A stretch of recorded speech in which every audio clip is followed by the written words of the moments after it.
Have you ever watched a toddler imitate you so perfectly, it made you laugh, and maybe pause for a second? Maybe they picked up a spoon just like you did, or helped sweep the floor by dragging a broom twice their size. It's amazing, isn't it, how much children absorb without ever saying a word. Even before they can form full sentences, little ones are watching, copying, and learning. But here's something you might not have realized: even in those early, quiet years, children are already capable of learning something as important as responsibility.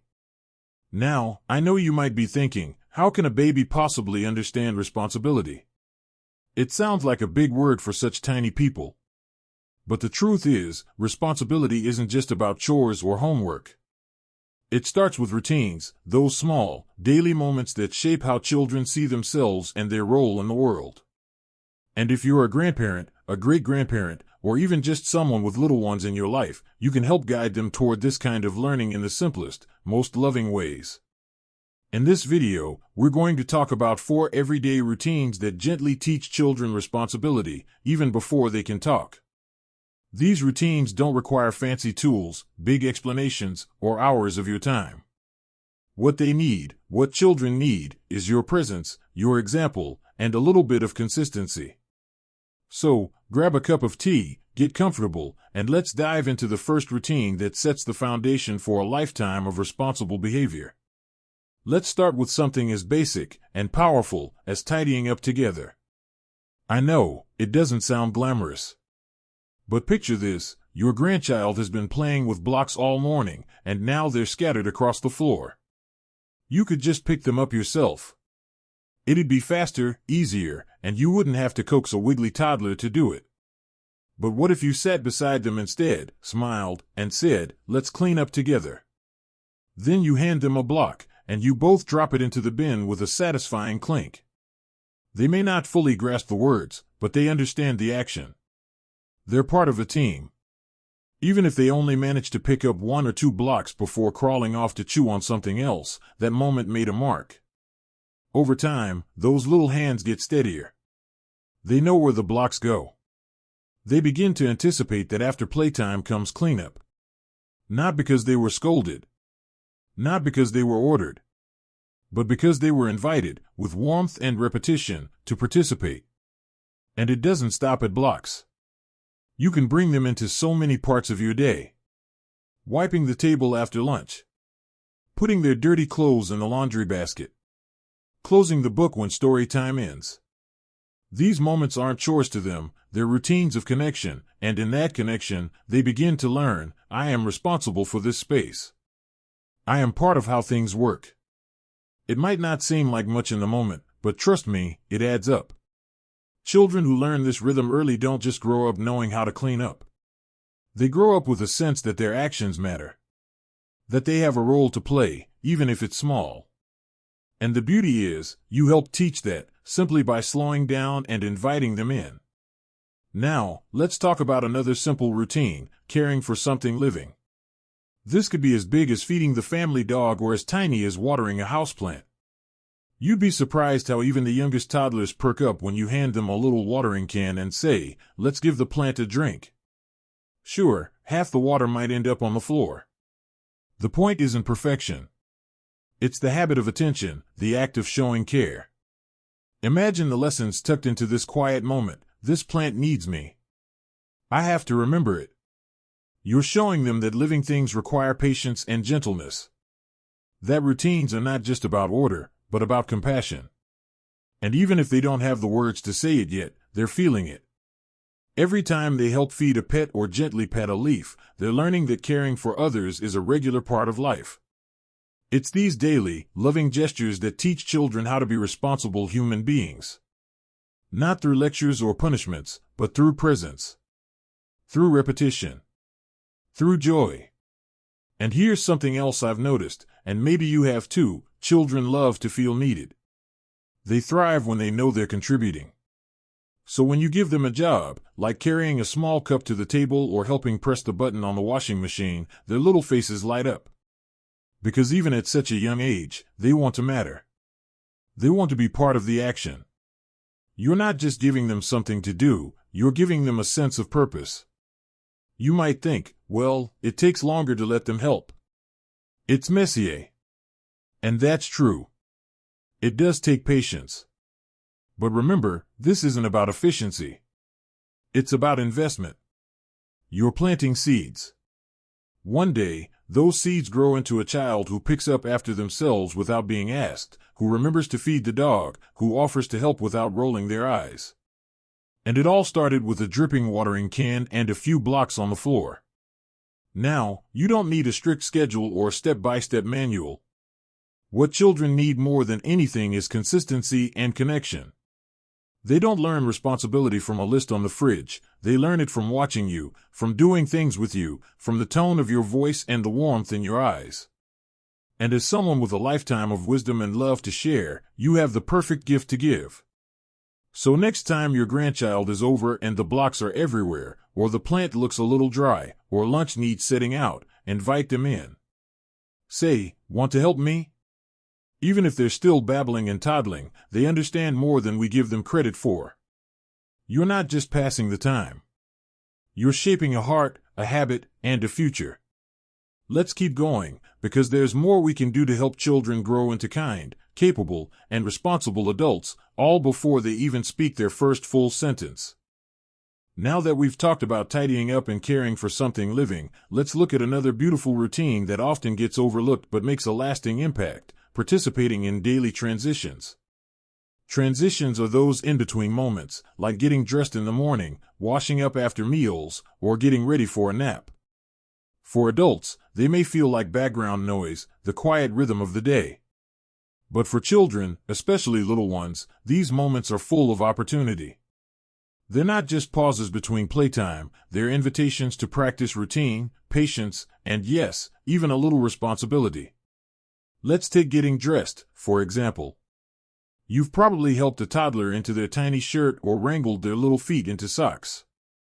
It can be a bit like dressing a squirmy octopus, can't it? But what if instead of doing it for them, you started doing it with them? You could lay out 2 shirts and say, "Which one would you like to wear today?"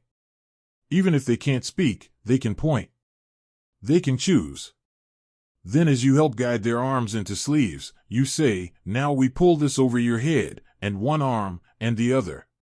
It becomes a little ritual, something they expect, something they slowly begin to do more of on their own. Sure, in the beginning, you'll do most of the work. But over time, they start to anticipate the steps. Maybe they'll try pulling up their pants or pushing their arms through.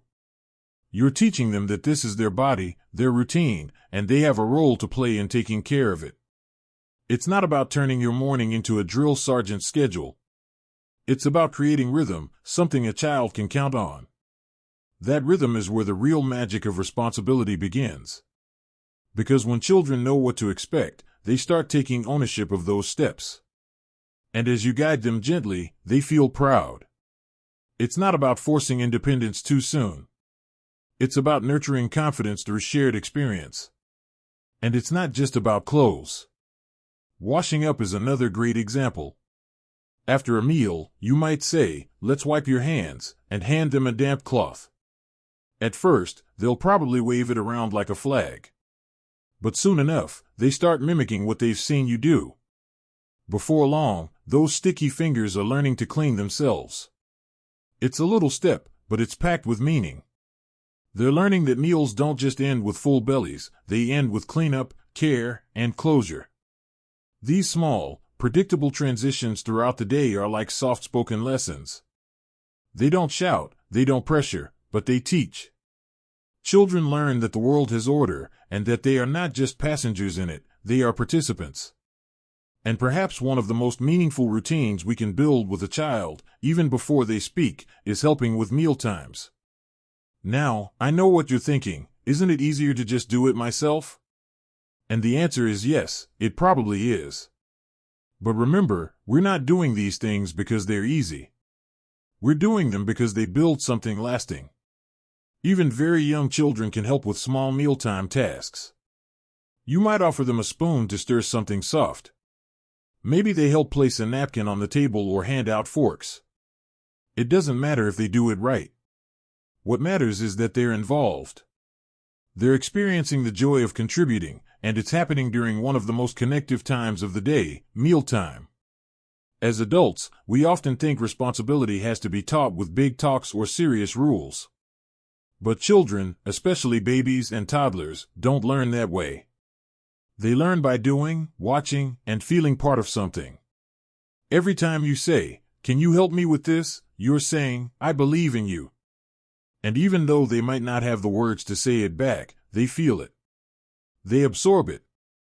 You're not just making a meal, you're making a memory. A memory of being helpful, of being included. And let's be honest, those are the moments they'll carry with them far longer than any lecture. What's so heartwarming about all of this is that you don't need to be a professional teacher or a parenting expert to make it work. You just need a little patience, a soft voice, and a willingness to go slow.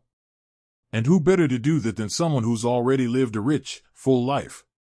Someone who knows the value of a shared task and the power of a gentle touch. You've seen how fast life moves. You've likely raised children of your own, or helped raise nieces, nephews, grandchildren. And maybe you wish you had more time back then. Maybe things felt rushed or overwhelming. But here you are now, with a chance to do it a little differently. A little slower. A little more present. And that's a beautiful thing. Because in the end, it's not about teaching kids to be responsible just for the sake of getting things done. It's about helping them feel rooted, capable, and connected to the people and world around them. And that starts not with words, but with actions. Gentle, consistent actions. The kind of actions that say, "I trust you," even when they're still in diapers. So whether you're sharing a snack, folding laundry, or pulling on tiny socks, remember, every small routine is an opportunity. You're not just filling time. You're filling a child's heart with the building blocks of responsibility. Quietly, lovingly, and in the most natural way possible. Let's keep going. There's one more routine that's easy to overlook, but it may be the most powerful of them all. Sometimes, the most powerful lessons come during the quietest parts of the day. After all the playing, all the cleaning up, and all the mealtime giggles, there's one routine that might seem like it's just for rest, but it's actually one of the most meaningful opportunities to teach a child about responsibility. I'm talking about the bedtime routine. Now, bedtime might not seem like a time to think about responsibility. It's soft lights, cuddles, maybe a story or a lullaby. But within that gentle rhythm is something incredibly special. You see, when a child learns the steps that lead to bedtime, brushing their teeth, putting on pajamas, choosing a book, they start to take ownership of their day. They're learning how to close one chapter and prepare for the next. That, in itself, is a powerful lesson in structure, self-care, and trust. Let's paint the picture. You're helping your grandchild get ready for bed. Instead of scooping them up and doing everything for them, you guide them through each step. Let's put on your pajamas. Which ones would you like tonight? Or maybe you hand them their tiny toothbrush and say, "It's time to make our teeth sparkle." They may only brush one side before handing it back, but the point isn't perfection, it's participation. This is their wind-down time. Their chance to feel secure. And when a child feels secure, they start to thrive in the routines that surround them. Over time, they begin to expect these steps. They look forward to picking out a bedtime story or turning off the light. They understand that bedtime is not just something that happens to them, it's something they take part in. And that's the heart of responsibility, the sense that they are an active player in their own life. Now, I know sometimes children resist bedtime. They're wiggly, wide-eyed, and suddenly full of energy the moment you mention pajamas. But that's okay. That's part of it. The key isn't to force the routine but to make it familiar, consistent, and even a little fun. A quiet song, a warm hug, a whispered, "You helped so much today," these are the things they'll carry with them, night after night. And what's so beautiful is that the bedtime routine also gives us, the adults, a moment to reflect. As we tuck them in and smooth their hair, we're reminded of the pace of life. How quickly the days go. How simple and sacred these small tasks really are. There's something deeply grounding about ending the day with care, both for the child and for ourselves. If you think about it, Bedtime isn't just the end of a child's day, it's the start of tomorrow's habits. Because when a child knows how to settle themselves, how to care for their body, how to move from activity to rest, they begin to develop the tools that will serve them for years to come. And that starts in the very first months and years of life, with routines so gentle you might almost miss them. But the child doesn't. They feel them. They learn from them. And here's where your role becomes even more special. As someone who's lived through life's many seasons, you have a calm presence that children can feel. You don't need to rush, you don't need to be flashy, you just need to be consistent and kind. Children sense that steadiness, and they lean into it. That's how they learn what it means to show up for others, and for themselves. It's easy to think that teaching responsibility has to wait until a child is older, until they can talk back, or write things down, or follow a checklist. But what we've talked about today shows us the opposite. Children begin learning responsibility long before they can say the word. Through routines. Through repetition. Through relationships. When you invite a child to tidy up a toy, to pour water into a plant, to take part in mealtime, or to settle into bedtime, you're showing them that life has a rhythm. That they belong in that rhythm. That they can contribute. That their actions matter. And isn't that the kind of lesson we all want to leave behind? Not just teaching a child how to behave, but how to be thoughtful, how to be helpful, how to care. These aren't just childhood lessons.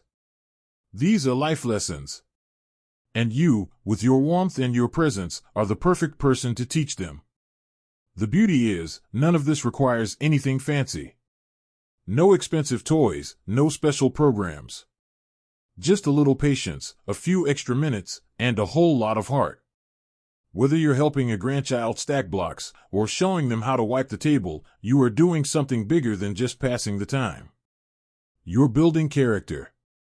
You're shaping the foundation of someone's future. And that is no small thing. So the next time your little one reaches out their hand or follows you around the kitchen, remember, they're ready. Even before they can speak, they are watching, learning, and eager to take part.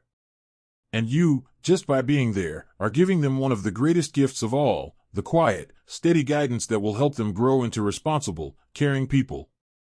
And isn't that something worth passing on?